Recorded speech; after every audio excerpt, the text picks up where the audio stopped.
О, не! О, мага! Заминавам за Париж. След 3 дена не мога да изглеждам така. Добре дошли, приятели, в новата поредица.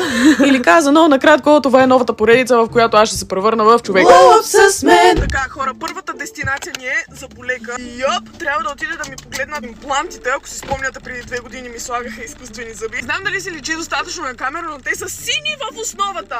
Крашаутнах и се обадих на заболекарите, които ме направиха. Ах, гайс, тук нещо не е наред. Ами да, ако те е страх от заболекари, не гледай, оп, малко късно, сори. Тези хора ми отключиха детската травма за секунди. Махнаха ми зъба и се върнах отново в 14 годишната Линшо, която няма зъби и всички се подиграват. Беше ужасно и като ми махаха зъба и схвърча на земята. Казаха ми, че за да ми преработят коронките, трябва да ги свалят и да ходя без тях 1 седмица.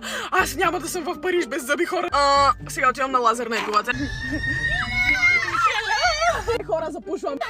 Леле, ще ги изям. Пристигнахме. Това е отношение, правят ми кафенце в момента. Ето го студиото, казва се Таурмина. Се намира в Дружба, сега ще го пробваме за първи.